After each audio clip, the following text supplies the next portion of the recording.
week in Joe's basement. I'm Joe.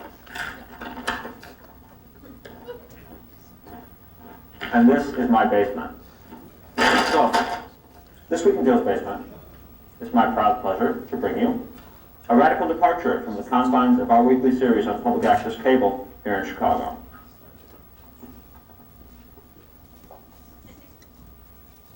You know, it's kind of cramped in here. You know what I mean? Not much space. I think before I continue with this opening, I'd like to expand my horizons a little bit. Be with you in a moment.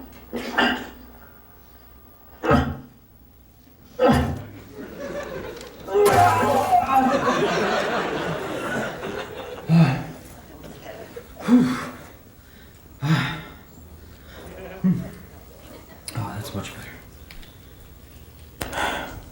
Test 1, 2. Yes. All right, well, as I was saying, welcome to This Week in Joe's Basement on the big screen. Now, I know many of you folks out there probably know little or nothing about This Week in Joe's Basement. Maybe you've read about us in the media somewhere or heard about us as an unconfirmed rumor. Maybe one of your friends even stays up late on Monday nights and watches us. But you probably have very little idea just what it is that we do that's created such a fuss. So, in that spirit, for those of you neophyte viewers out there, and as a trip down memory lane for any hardcore veterans that may be with us this evening, I'd like to present you with a guided tour of the basement, an introduction to our way of doing things here at Joe's Basement. So,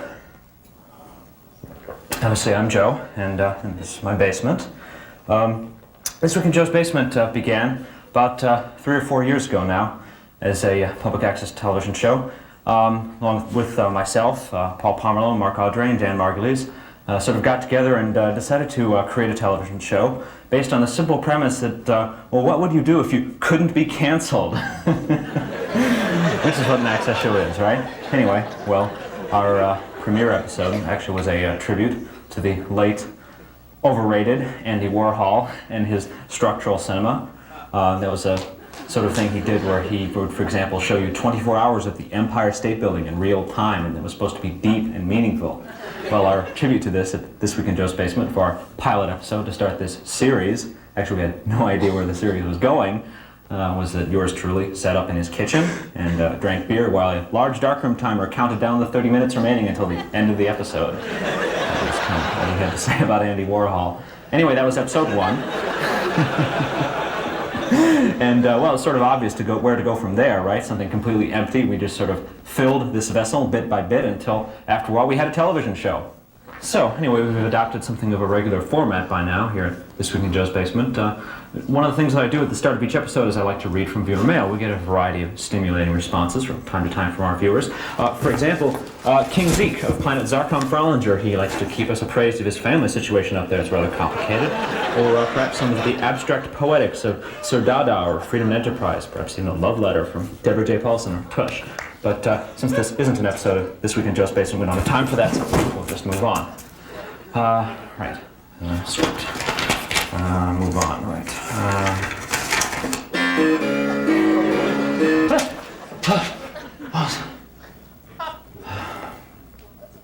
That was a distraction. That's an editing device I sometimes resort to when I'm really in trouble and I need to cut to something, but I don't have anything to cut to. Well, so this is a link. It's a device that's frequently employed by professional filmmakers when you want to segue smoothly from one bit to another. This is in fact the first segue in the history of This Week in Joe's Basement. They require a lot of effort and preparation, and frankly, that's really not a hallmark. So, this is a television set. On this television set is playing the next segment of this episode. It's a little documentary piece we did called Sledgehammer Diplomacy, where we went out into the real world and asked black people, what do you think of white people? And white people, what do you think of black people? I lost a bar bet, so we went ahead and did it, but actually it's a good place to start as any, really, in discovering the world of This Week in Joe's Basement. So let's leap right in. Sledgehammer Diplomacy, This Week in Joe's Basement. What do you think of black people? Okay, no opinion on that one. Thank you very much. What do you think of white people? White people, they straight, you know. They just like me, you know. They straight, just, you know, just stay white and we black, you know? My opinion? Yeah. What's your feelings? I have no opinion. Okay. Just, so you never... They're just people like anyone else. Okay. All white people ain't in the same boat, you know what I'm saying? Because like you, I mean, if you was a prejudiced white man, you wouldn't be standing here talking to us, right? Sure. So I don't have anything against you. But it's a few of us, see, by us living in this neighborhood, it's a few of them around here that just don't agree with us being here. You see what I'm saying? You could tell the ones that don't want us here, because when they see us walk down the street, they across the street. You see what I'm saying? So those are the ones that just ain't no good for us. What do you think of white people? Classic. That's classic. You know, this is an issue that obviously I have to confront a lot here at the University of Chicago.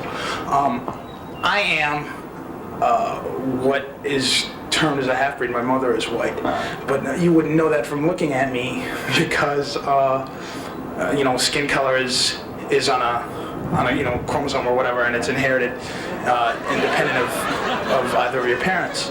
And so I'm judged as black by the outside, you know, by whoever. And you know, I have at home black friends. I had to seek black friends. I went to a high school which was all white and in a white community, and they hated me. Really? And you know, burnt crosses on my lawn and the whole bit. And I'm here now, and we're in a neighborhood where, you know, Hyde Park itself is surrounded by the south side of Chicago, known throughout the country as, you know, one of the hardest ghettos there is.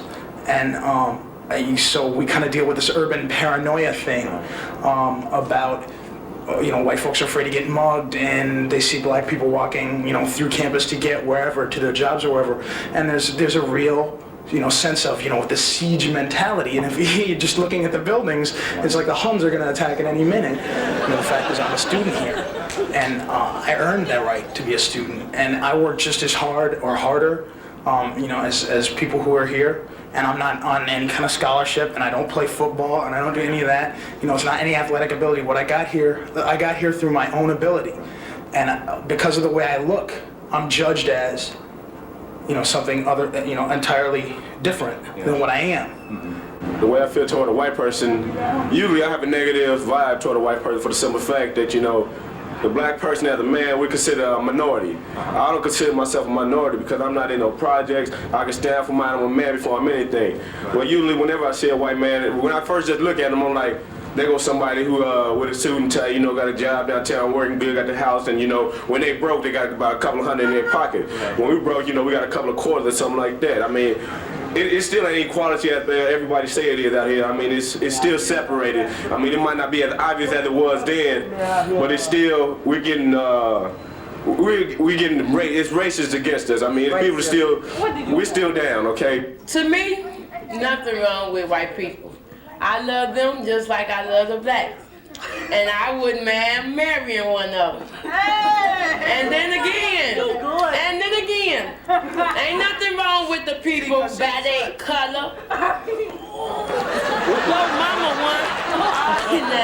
There's nothing wrong with people of the opposite color, because we all human beings and all that. But like I said, I wouldn't mind marrying one of them. Well, I don't have nothing against white people until they do something to me. But as a lot of my brothers around here now, like I say, you know, they do us wrong. They do, cause our skin is dark, and you know, it shouldn't even be like that. We try to talk to people, you know, and say things to people. Even with the police, like they stop us. Yeah. You know, it could be a group of white boys walking down the street doing the same thing we doing. They a soccer team, a volleyball team, but when we walk down the street, we a gang. What do I think white people will say? I think they'll say, oh, hey, I'm not prejudiced. That's what white people always say. Oh, I'm not prejudiced. You're talking about prejudice, and white people, the first thing that they think they need to do is justify, I'm not, you know, it's not me. No, you're right.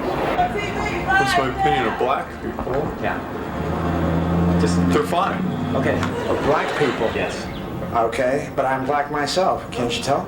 Well, you can, he's got me flustered. What do you mean? What do I think of black people? What's your general opinion? Just honestly, straightforward. I don't have an opinion about black people based on the fact that they're black. So basically, everybody's the same then? I mean, Pretty much. Okay, I think that white people are people just like all God's people. But unfortunately, things have been happening from white people to colored people that have made things pretty bad. For example, the slavery situation with blacks, what was done to the Indians, Europeans totally have been dominating third world people. I'm like walking down the street. I'm sure it doesn't happen to every brother. You know, a white lady be in front of you or something with a purse, and you walking might be late at night or something, and she gripped that purse like a knife. You know. so you think in general white people are afraid of black people? This is like Hyde Park is like the suburbs. You know, the south side of Chicago is like a suburb because it's so many. It's integrated. You know, it's so many black and whites. You know, and it's like. White people still generally, when they see it like this, they scared. When you be on the elevator or something, like when I be going to the clinic, when I be going to the hospital for my kid, for her or something, I be on the elevator. And then, but they don't be the white people stop, they get off of because I'm on there. Right. Look at the black people like, let's go. Like they be, don't laugh at me and that because I'm kind of scared of them. Oh, okay. Because because when I'm on the train, I'm going like far out, and I'll be the only black person. I'll be scared. Out there.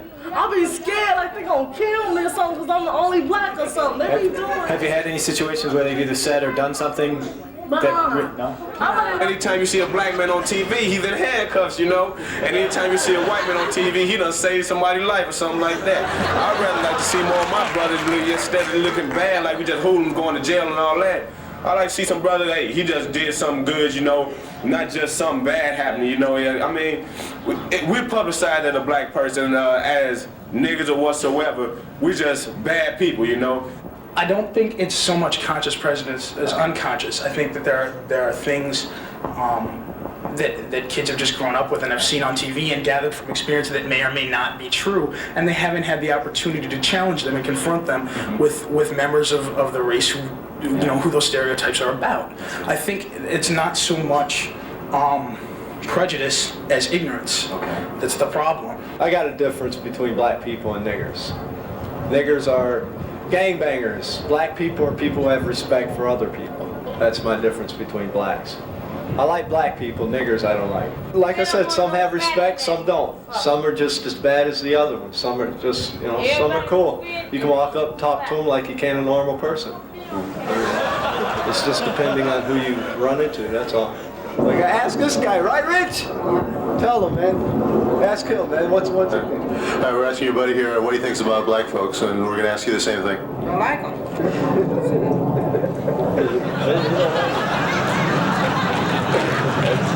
Some people have different opinions. He's more of a. He don't have a difference. He don't like blacks, period, I got a difference between blacks and niggers. See, every black to him is a nigger. To me, there's a difference. There's a black person and a nigger. You know what I'm saying? It's just the way I was raised, man. My mom and dad, well, really my dad, he was like that, I've always heard nigger come out of their mouth, so I was pretty much just ran into that. That's all. Like her, she's a nigger. Black people, sometimes, when I be on the bus and stuff, sometimes I be on the bus and they be all rowdy and this, they be making themselves look bad. That's why white people, that's why black people, black folks really act like niggas. They really act like niggas. That's why they be called niggas. They really act like niggas. Cause I know I can act like one myself. But that's not. It's not called for. In my opinion, as far as the white man holding the black man down at this present time, there has been a time in our existence in America that was very prevalent. But now, that is not the case. What's holding us down now is black on black situations. When a woman or an older person comes out of this currency exchange, just like other currency exchanges in the cities, if you have 15 robberies, 14 and a half of them are committed by blacks. So where does the white man come in there? He's not there. The black has to stop hurting each other, committing self-genocide with violence, with gangs, with this drug abuse, this teen pregnancy, this economical sleep that I call it, and educate ourselves and make some total economical struggles and strives in order to be respected. No one's going to respect you if you've not prepared yourself to endeavor in this society here. If not the black man bringing the drugs in, wherever you selling drugs at, the person that's on top of that usually gonna be the white man. Regardless of what you're doing, hey, the white man got their hands in everything you do. Everything you do. I mean, usually it's a few black-owned businesses, but it should be more, you know. I mean, I like to see a black person owning something, having their own, where they don't have to listen to anybody else but themselves. They're their own boss. I mean, I work for a black man, and I'd rather fight. Hey, when it comes to fighting, I'd rather fight a white man before I fight my brother, regardless of any gang banging issue or anything. I just like to see a brother have their head on his shoulder and I help another brother out like he's my own blood brother. I'd like to ask you what you think of black people. Just straight. I go out with one and shit. I ain't got no prejudice towards them and shit. You know. They're just the same thing and stuff. Color, you know, color is just another thing, you know. Don't mean nothing. Okay, and what do you think they think of you? Same thing. I mean, ain't everybody prejudiced? Mostly, I mean, I'm white and stuff, but a lot of whites are prejudiced and a lot of blacks just, you know, are, you know, there's more straighter than white people. I'm white myself, you know. What do you mean by straight? Like, you know, they're not prejudiced. A lot of black people aren't prejudiced. Mostly white people are prejudiced. And you have a lot of black friends, you said, and a black boyfriend? Yeah. I get along with them, they get along with me. In a white society, black males, one of the first things you have to learn how to do is fight. And that's, you know, because that's the way you have to deal with it. And you have to draw the line and say, look, if you call me this, I'm busting you up. If you call me this, I'm busting you up. And there just is no middle ground. And I think that's dissolving because my brother has to fight less than I did. You know, and he goes to the same school district that I went to. But it's still there. And that, I mean, it's just time. It's just really time for all that to end. There's just too many problems and too many things that need to be faced for the division to remain there anymore.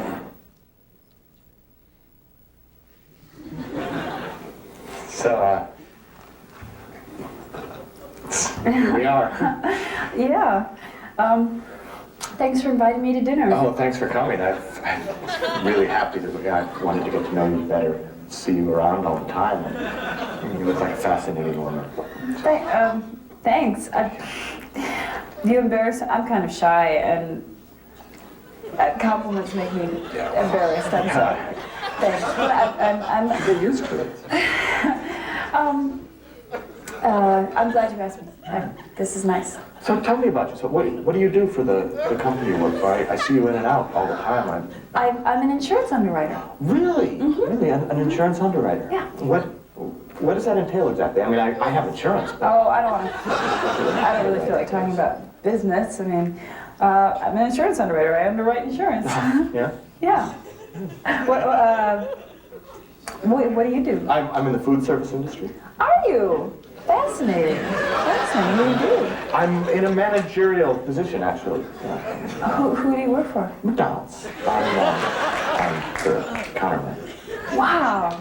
But I'm the head counter manager. Great corporation. Oh, it is. McDonald's is, you know, Ray Kroc's like a millionaire. Yes. Yeah, great. So anyway, would you want to maybe have a drink somewhere? You want to just blow off dinner? Yeah, you know, I'm feeling, you know, let's get out of here. I know a nice place around the corner. Yeah, it's kind of, let's. Thanks. It's much better here, isn't it? Yeah, it is. It's nice here. It's not too crowded yet. Yeah, and I wasn't really hungry anyway. A drink is fine. Oh, a drink. Looks like a good drink, too. Mai Tai? Yeah. Love it. I love it. They're fun. The umbrella, the pineapple and the cherry, everything looks so fun and you know, party-like. So tell me more about your job. You know, I've got insurance. I've got lots of insurance. I guess I've always kind of wondered, I don't know much about insurance. What does an underwriter do? Oh, you mean what do I do? As an insurance underwriter? I get assignments and I complete them. Sounds wonderful. You know, insurance assignments. Kind of exciting. Do you mind? We're trying to have a conversation here, and It's okay. It's okay. It's just a bar. Everybody's drinking and getting kind of wild. You know, I get kind of self-conscious, you know. Yeah. Well, I don't know if it's just me. Look, buddy, back off, all right? I'm glad we came back to watch TV. I mean, the walk was nice, but when you fell apart there, I was so nervous and worried. And You handled it really well, though. I'm really glad you were there for me. Oh, thanks. But I do love cable access. Yeah. I really like it too. So do I. About us, and it's our job, you know, to get out there and teach. I feel like I'm really getting to know you. You know, when given the opportunity, you know, when presented I feel really comfortable around you. ideas. Oh yeah, so do I. Either in any kind of derogatory fashion, but someone who just doesn't know and ask you questions. I think, you know, black people should and have to be autonomous about that and answer those questions and help those people come to an understanding. That was a really nice dinner. This is the way it actually is. And I'm glad we did that. not what you see. Yeah, it was. And thanks for the drink. That was great. That was sweet. My pleasure. The country's been around for over 200. It's obvious they're not going full steam ahead.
Hello, and welcome to the first in our series of science lectures here on Joe's Basement. This week, we begin with the brain. The brain is divided into two halves, the left and right hemisphere. Up here, we have the motor cortex, which controls body movement. Interestingly enough, each half of the brain controls the opposite half of the body. So the left leg, for example, would be controlled by the right hemisphere and vice versa. In the back of the brain, we have the visual cortex. The visual cortex receives information from the optic nerves. The side flaps, known as the temporal lobes, carry both the auditory and speech centers. These allow us to hear and understand speech. In the front, we have the olfactory bulbs. The olfactory bulbs actually protrude into the nose and allow us to smell. The two halves of the brain are connected by the corpus callosum. This allows the two hemispheres to communicate. The emotional, spatially oriented right hemisphere and the left hemisphere of the brain, which is more rational, language-oriented, and best served with just a dash of paprika. Delving further into the brain, we find the cerebellum. Cerebellum controls fine motor coordination, and the hypothalamus, which regulates sex drive, and is most often discarded because of a very unpleasant aftertaste. The brain, as we all know, is best served on a bed of rice and garnished liberally with vegetables. Because of the delicate flavor of the brain, recommended spices would include basil, celery salt, oregano, parsley.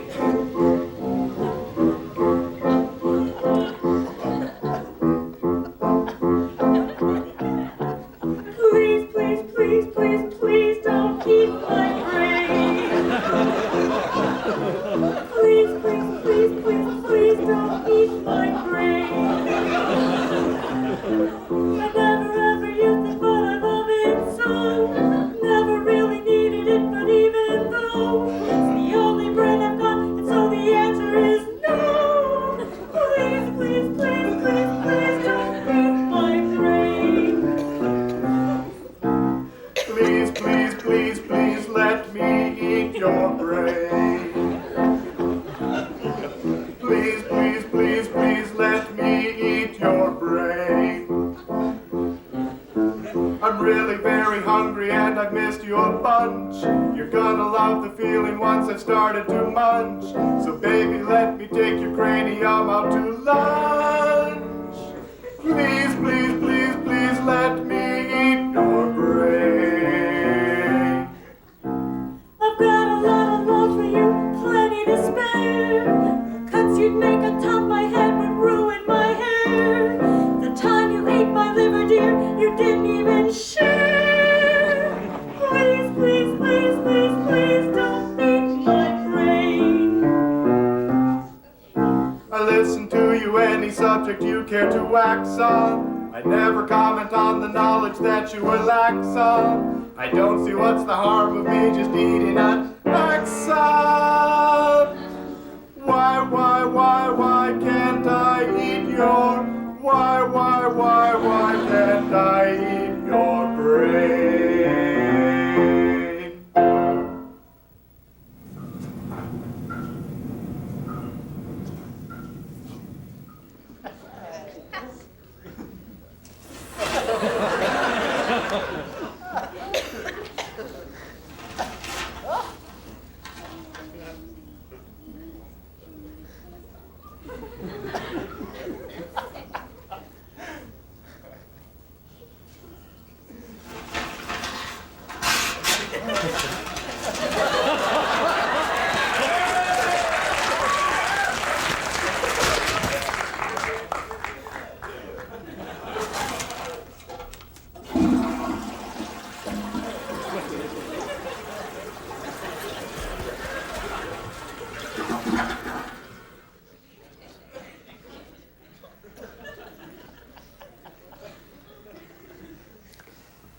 For the benefit of those of you who have never been married, I'd like to tell you a story which just might clarify how difficult it can be to remain married. I married my ex-wife when we were just right out of high school, and, well, there were problems right from the very beginning.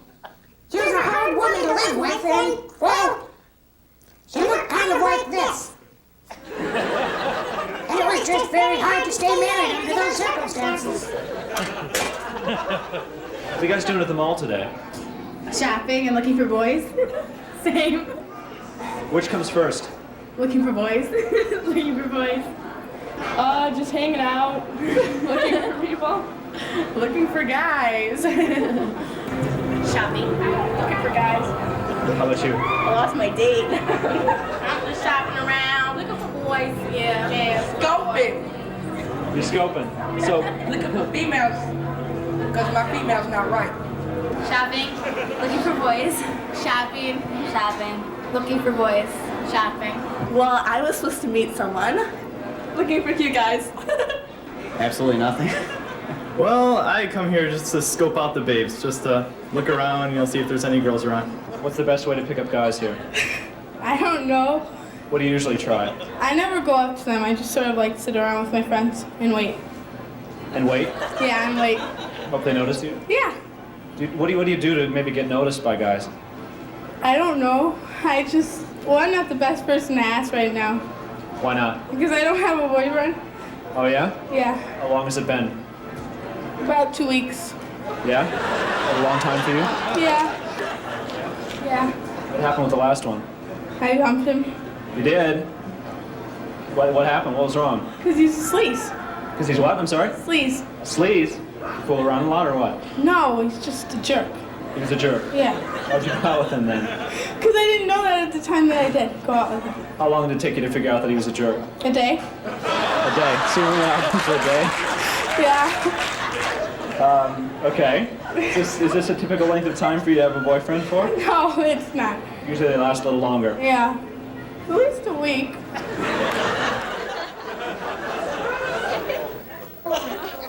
Oh, yeah, so we're gonna go out on a date. Oh, isn't that cute?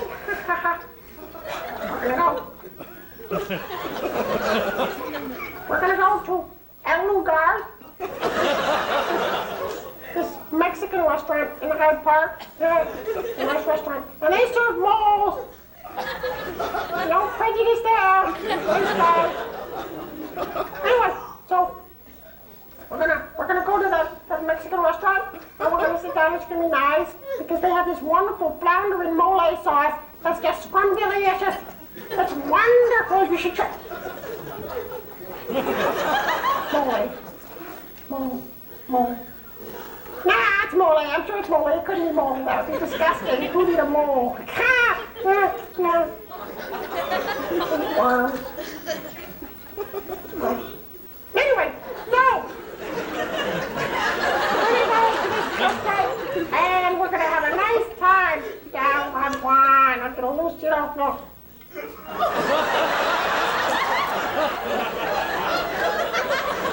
we're gonna go back to her place.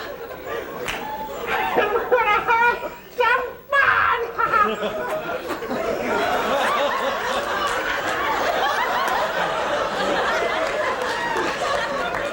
For the benefit of those of you who never attended high school, I want to tell you a story that might clarify just how difficult it could be to graduate.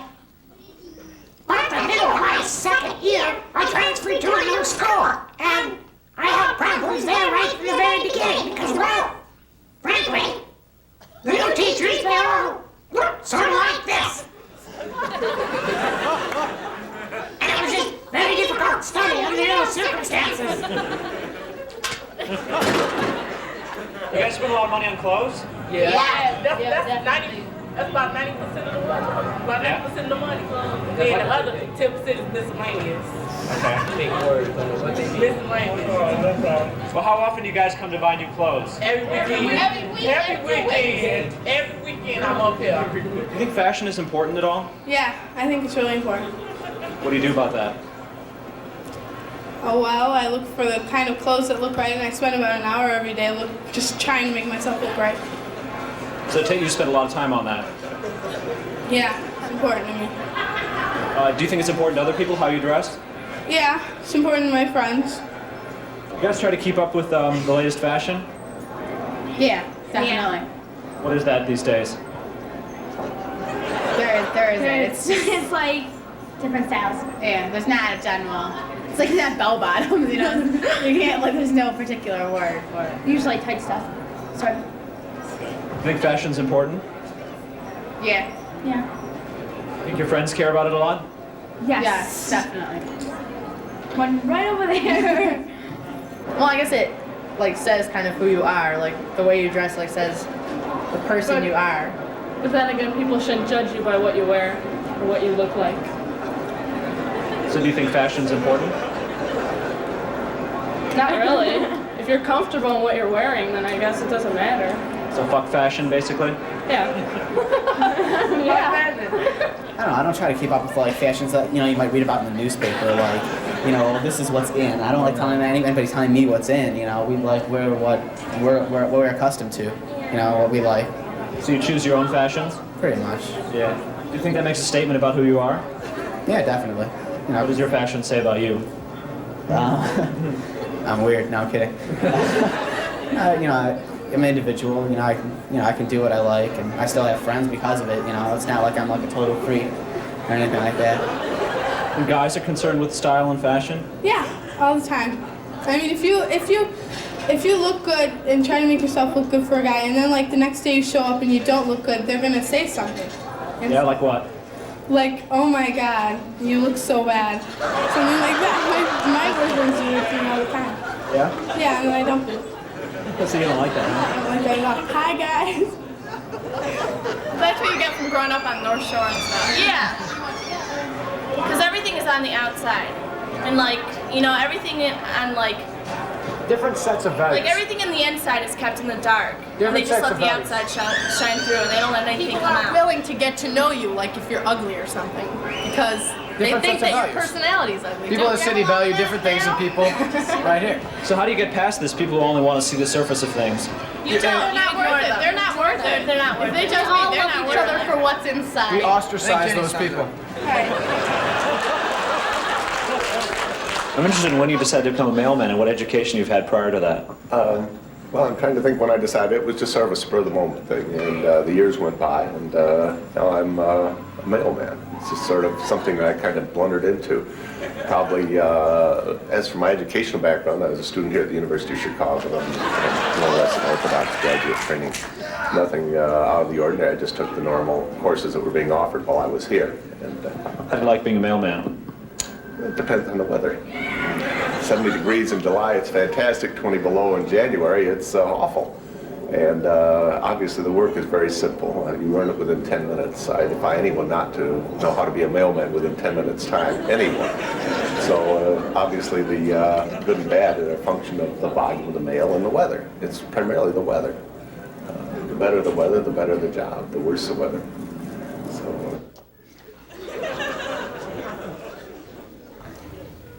For the benefit of those of you who didn't serve in the Vietnam War, I'd like to tell a story that just might clarify how difficult it was to fight in that particular war. By the time I arrived in Vietnam, the war was about half over, and well, there were difficulties right from the very beginning. Because, frankly, the Viet Cong looked sort of like this.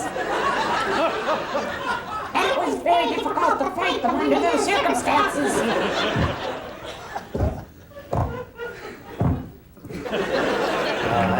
I'd assassinate Saddam Hussein. Who do you assassinate? Saddam Hussein. Saddam Hussein. So I'd have him assassinated. So you think this sort of being bold, aggressive, and upfront is the way to go? Yeah, you bet. Like the United States and Iraq, bold and aggressive. The only way to work. Kick their ass, all right? You got it, babes. Saddam, We're gonna you're a dead kick man. their ass. Understand? That's it. I'm coming there to get you myself. Blow up Don't forget Iraq. about last night, Saddam. It's great. Thanks for last night. Pick on Israel, sure, go ahead. But when I get there, you pick on me. When I start flying them jets, baby. Yeah, I'd like to. We're joining the Air Force. Any of you guys want to be in the military at some point? No, hit me. No, Hit me. the I'm gonna be in the Air A-10 Force. A-10 Warthog. Next Most year, I'm powerful joining plane the on Air Earth. Force. You know any people who are fighting? Yeah, I've got a pen pal who's in the war right now, and my cousin's in the war too. How do you feel about that? I'm scared. I don't want them to be hurt. Yeah? Do you think the war is a just thing, though? Well, I think that we should follow our government because they know a lot more than we do about it. So I think that they're right in what they say and what they do. But I don't think the protesters should be protesting because that's making the soldiers feel even worse. And I think they want support right now, not to be turned against.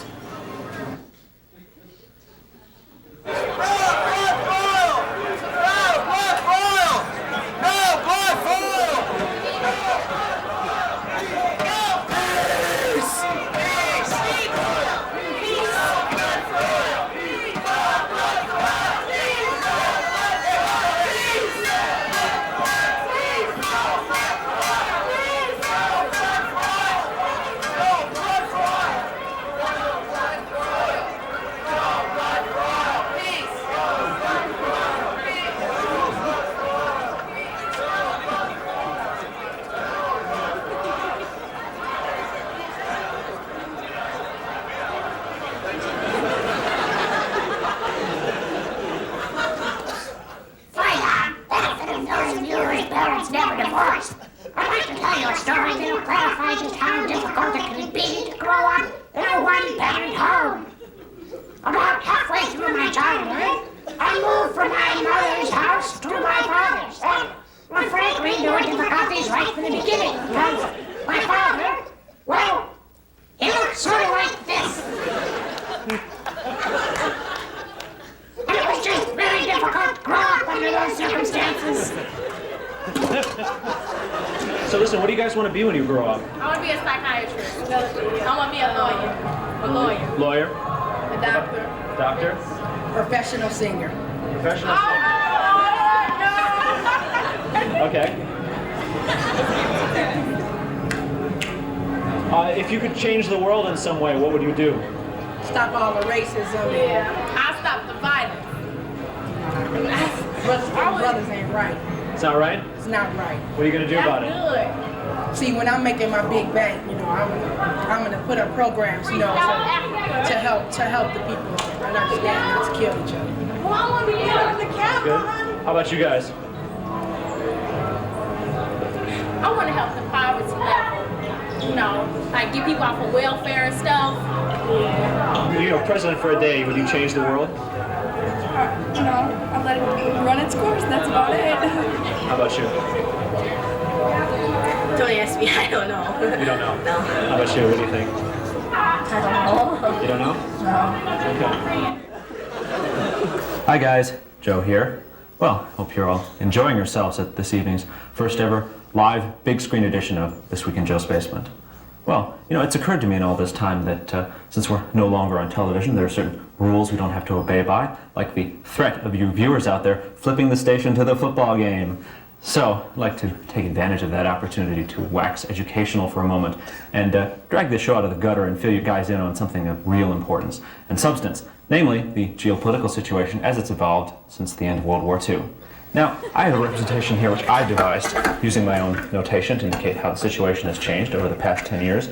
And, well, I'd like to explain that to you actually over the next 45 to 50 minutes or so. Beginning with, what? Super Big Surf! Super Big Surf? Super Big Surf. Super Big Surf. What, now? Sure, Al. All right.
I need a cigarette.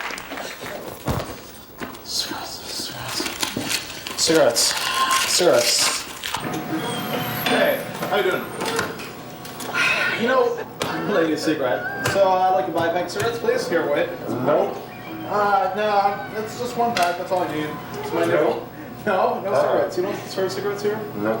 No? Not even one cigarette? No. No cigarettes. No. Where are my cigarettes? I need a cigarette. I need a cigarette now! Hey, excuse me, sir. I was wondering if I could just, have a cigarette, please? No, get out of here! God, man, I really need a cigarette. I really need a cigarette. I don't care what kind of cigarette it is. I don't care if it's a fucking menthol. I don't care if it's a cool. I don't care if it's the fucking Merit. There's got to be a cigarette around here somewhere. What's wrong with people these days, man? You ask for a cigarette and they act like total jerks. I don't believe this is country. Man, hey, Cancerface. Hey, you, the screwdriver. Got a cigarette, man? Oh, God, you're ugly. Oh, fuck you, man.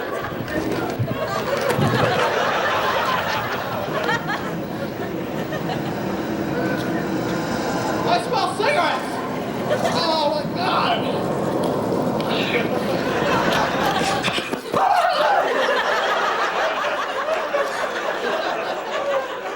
Nobody listens to me anymore. You know that? Just the other day, I went to the store to get some cigarettes. I asked the guy behind the counter for a pack of Marlboros. He is this really slimy, creepy-looking guy with his shirt unbuttoned halfway down, like it was attractive or something. I mean, this guy is a clerk at a convenience store. What does he think he's doing? He says to me, "Hey, baby, we did cigarettes last week. Why don't you try something different? Something more original." Something more original? I'm ready to bite the guy's head off. But I figure it's been a hot day. Maybe I'm a little more short-tempered than usual. So I say, look, I am not your baby, so why don't you just cool it, bub? I've had a lousy day, and I don't need any of this crap, okay? Just because you're some Weasley reprobate with hair growing up to your nostrils doesn't mean you can't sell me a pack of cigarettes. He looks surprised. Then he brightens a bit, and he says, "Oh, I see what you mean. I thought you said candy bar." So finally, the guy reaches underneath the counter and pulls out a bunch. Hey, wait a minute. What? That's not what I said. What do you mean that's not what I said? I mean, that's not what I said. I never said anything about a candy bar. No, he said I thought you meant candy bar. No, I remember I never asked for a candy bar. I know, but I said the guy behind the counter did. No, I never said that. I didn't. I remember exactly what I said. Listen. I'm ready to bite the guy's head off, but I figure it's been a hot day. Maybe I'm a little more short-tempered than usual. So I say, look, I am not your baby, so why don't you just cool it, bub, okay? I've had a lousy day, and I don't need any of this crap. Just because you're some Weasley reprobate with hair growing all the way up to your nostrils doesn't mean you can't sell me a candy bar. The guy was surprised. But he brightens a bit, and he says, "Oh, I see what you mean. I thought you said cigarettes." So finally the guy reaches under the counter, and he pulls out his box of cigarette bar. I said candy bar. Well, I'll be damned. So I did. That's not what I meant. Yes, it is. I meant candy bar. No, it isn't. When I said candy bar, what I meant was I was searching for something better in life.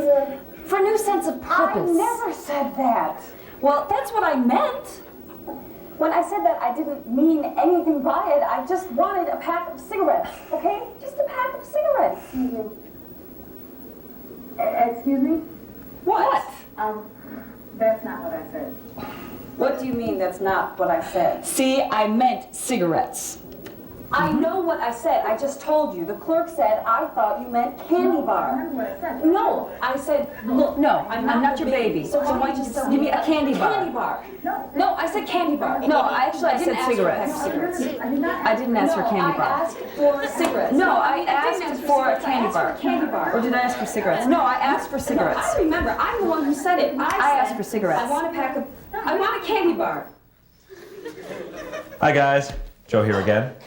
So you know, one of the reasons why we're having this show, where you're all seated in the first place, is that throughout the 3 or 4 history of This Week in Joe's Basement, we've rarely had any idea who, if anyone, was watching. You know, doing television is a very weird thing, especially cable access TV, because, I mean, you put this tape together, you're performing basically just for the camera, you hand the tape into the studio, you can check to see that it gets broadcast, but you just don't know what happens after that. I mean, you don't know what people are like, what they're doing, you know, or if anybody's seeing this or what. So, well, very early on in our history, we got ourselves a P.O. box for people to send viewer mail to. And the response was quite interesting. It was not quite what we expected. It wasn't exactly feedback on what were our stronger bits and what are our weaker bits. Instead, what we got was this evolution of a bizarre community of Joe's Basement figures who adopt alternate identities and sort of write into the show on a regular basis to, I don't know, well, you'll figure that out. Anyway, well, one of the most interesting of these characters was this fellow called King Zeke, who would write us from time to time. And well, we got so intrigued by this guy, we wanted to find out what made him tick. So he assigned a panel of experts to investigate King Zeke.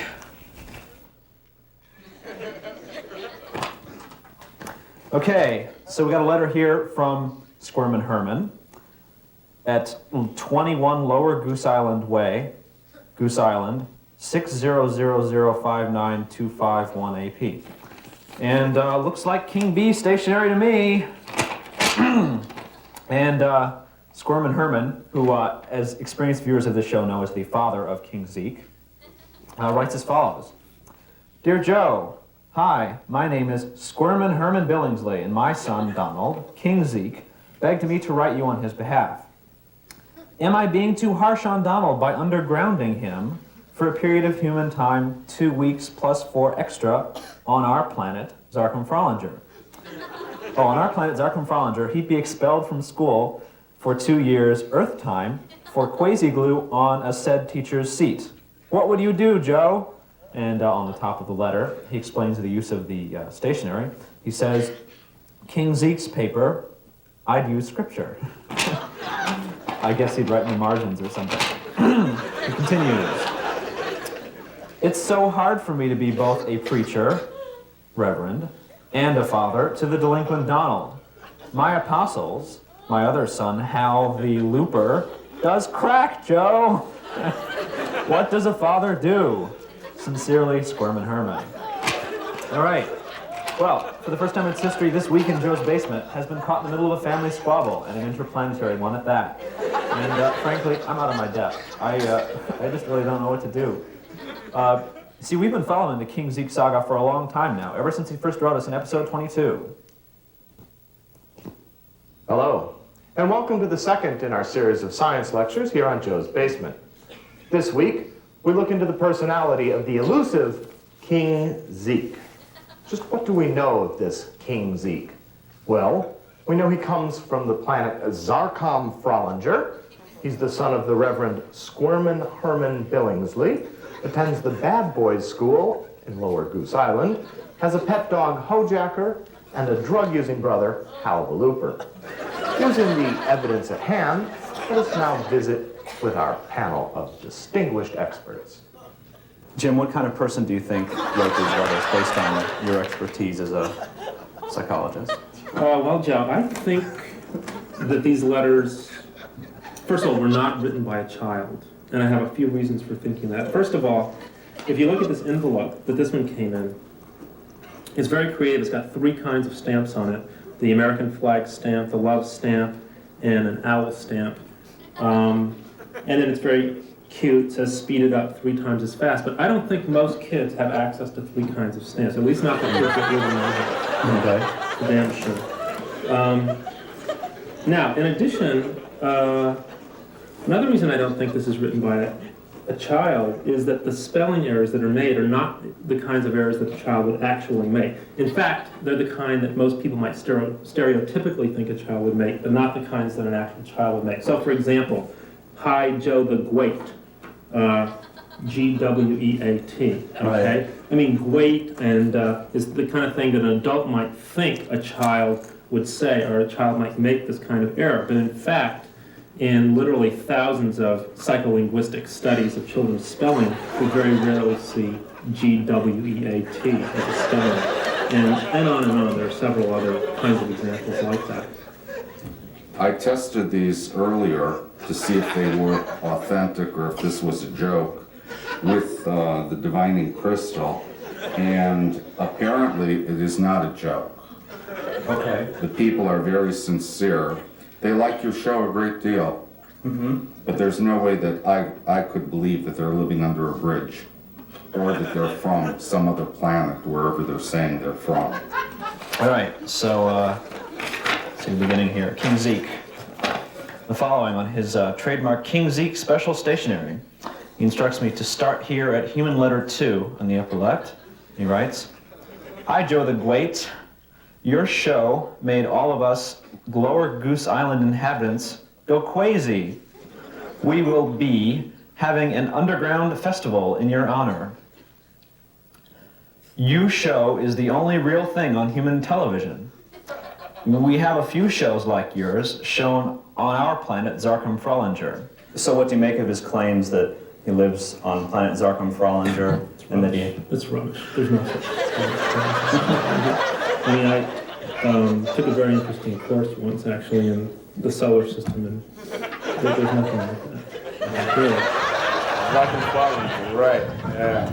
Now, the only problem that we might have is if we have to return it. Because we don't have a return zip code on it. I see it's also from the Institute for Psychoanalysis. Yeah, so perhaps we can send it to them and they can forward it to them. Let us look now at one of his letters.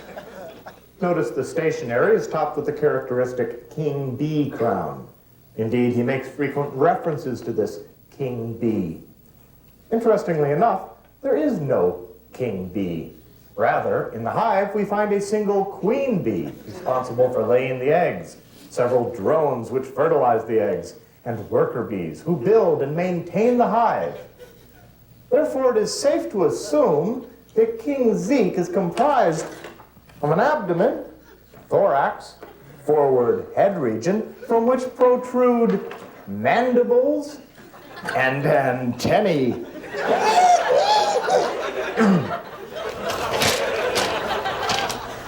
My stupid pop, Squirmin' Herman, won't let me tell you what a chronometer equals. He undergrounded me for a week, cause I got in big trouble in the Lower Goose Island bad boys school.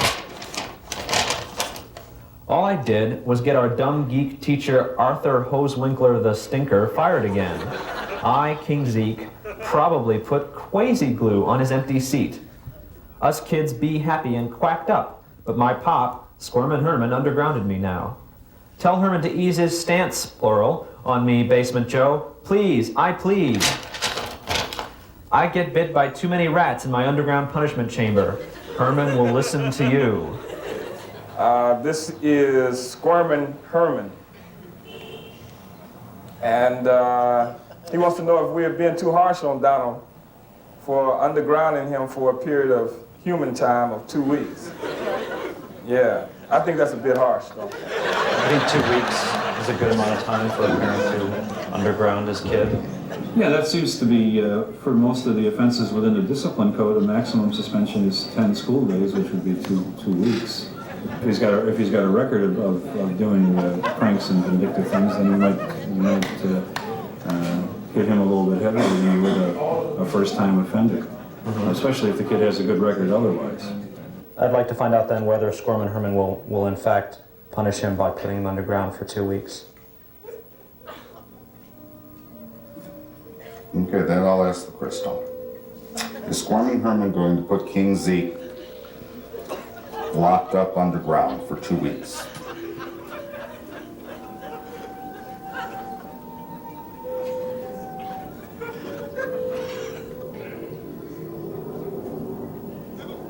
This is interesting. It's moving affirmatively. Yes, it's answering yes that he is going to do this. Now, I don't know where this is going to be done or how.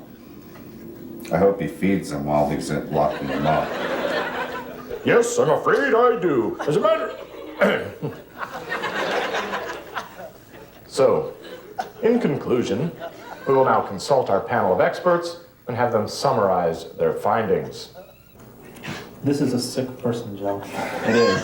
Yeah, this is a sick person. You're a psychologist, though. Sick in what way? No, this person needs to immediately get in for therapy, and I hope that they're watching the show.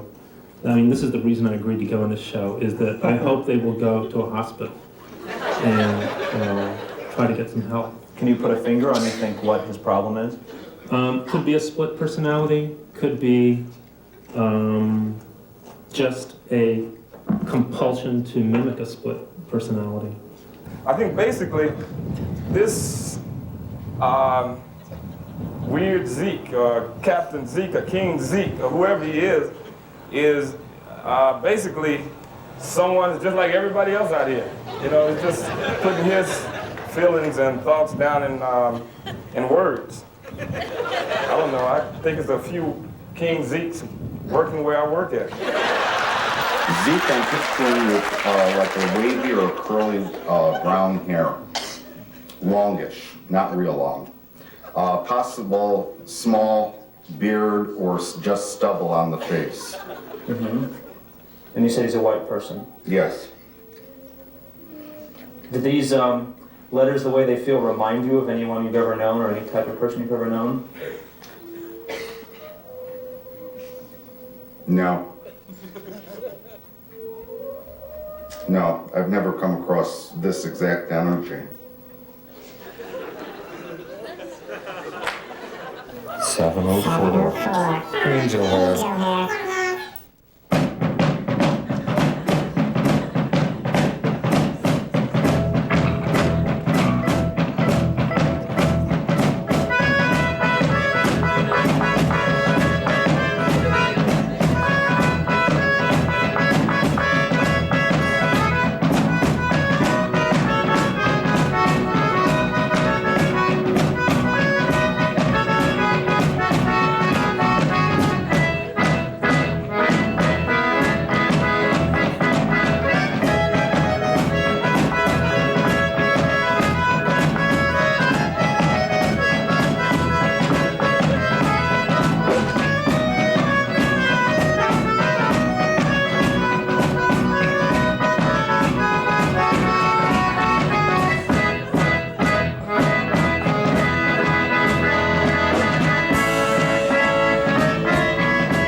Hi guys, Joe here again.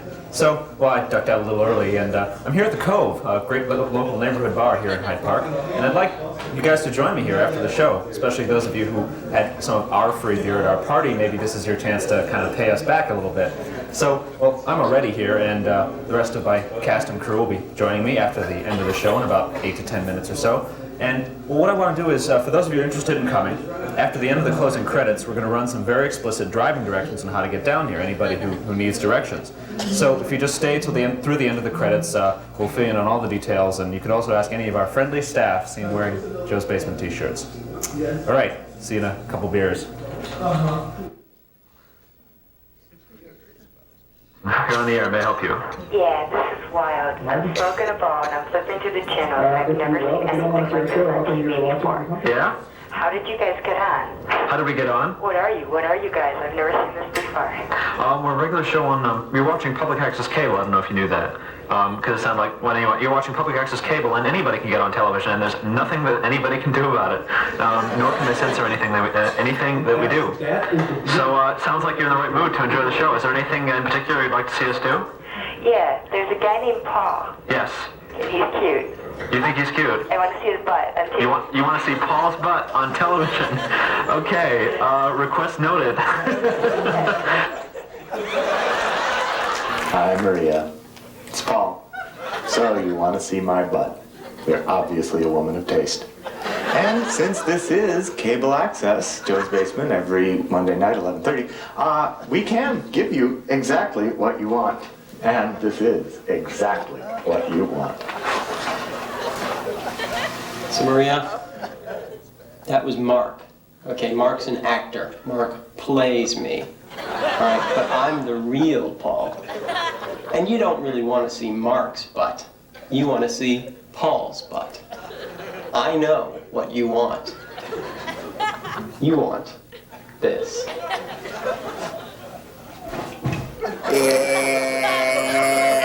Hey, Maria! Hi! You wanted me! You got me!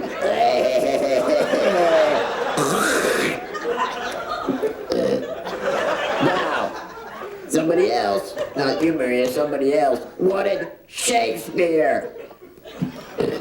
Happy to oblige. Shall I compare thee to a summer's day? Thou art more lovely and more temperate. What do you think of anything else in particular you've seen so far? I think it's cool that you're able to do that and get away with it. Okay. Because everyone puts so much bullshit and so much emphasis on the fact that they just want to censor everything, and that's not right. I mean, it takes away our freedom of to be free. 7:29. Love job. 6, 7, 8 years ago, I lived in New York in a George Washington hotel. I guess since then it's become an apartment complex. But it was very small and depressing. And I was kind of poor at the time, and I needed money for reasons of my own. So I met this woman through some mutual friends. She was much older than me. She was a widow, as a matter of fact. I would speculate her age to be about 65. She was pretty well preserved, though, for her age. She had a great body, I must say. She had large breasts and was still in fairly good shape. She had a slight mound over her, you know, not quite her belly, but just above her lower regions, and it was kind of like a painting from one of the great masters, so she was actually quite sexy for her age. And she was very lonely. And we agreed to meet at a small motel, a transient motel. And we did, and we went in, and I remember very well that the help at this motel thought that the whole thing was pretty funny. This elderly lady and this very emaciated sort of young man with a pallor and no doubt some sort of problem that was nobody's business but his own. And we went in and they smirked and sort of giggled beneath their breath, and she seemed to get sort of a kick out of this. Like she was doing something naughty, perhaps, and I thought, well, I don't care, I just need some money. A couple $100, I don't care.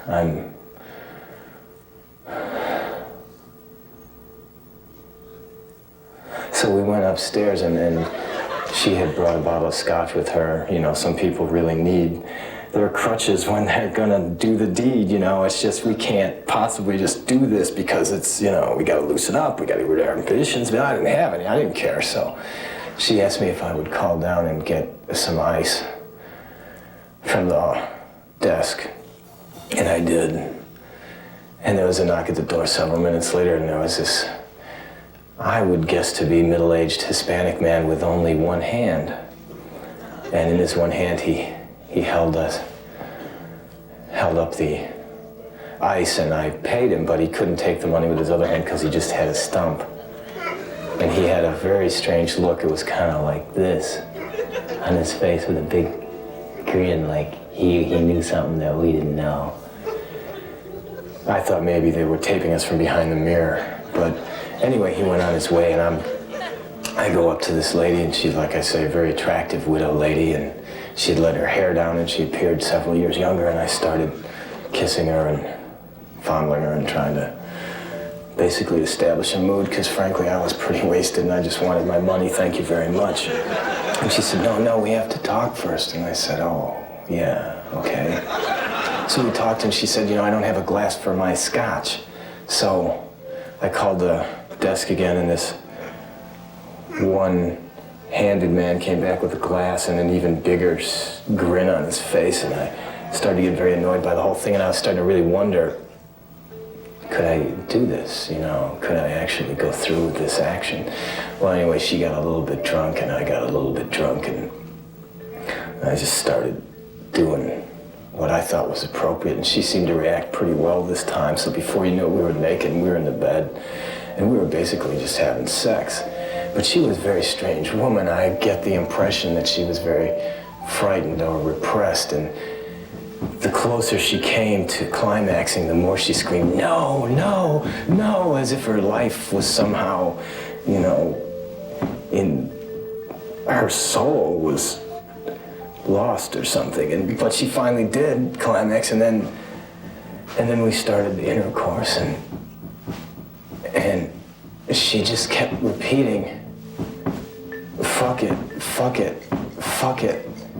And I kept saying to myself, what the hell is it? What is it? I mean, you're talking about you, or are you talking about your vagina? What are you talking about?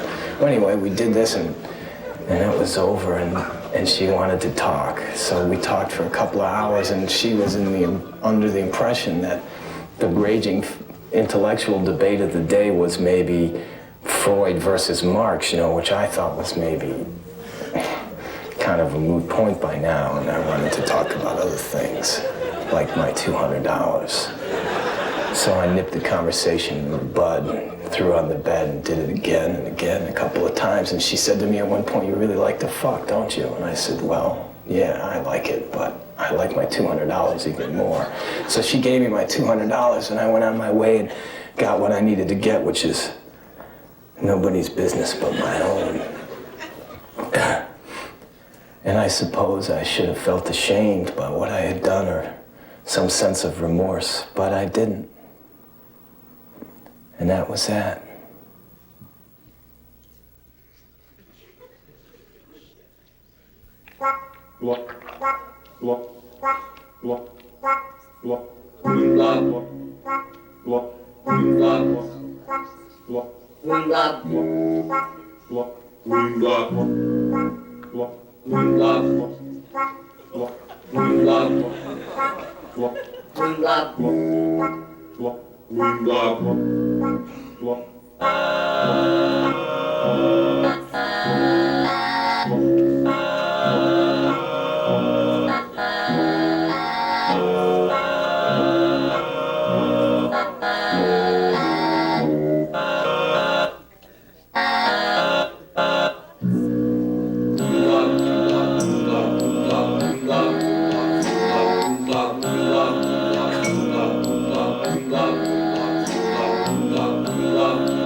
Yep. Okay. Hi guys again. All right. So show's over. Time to start drinking.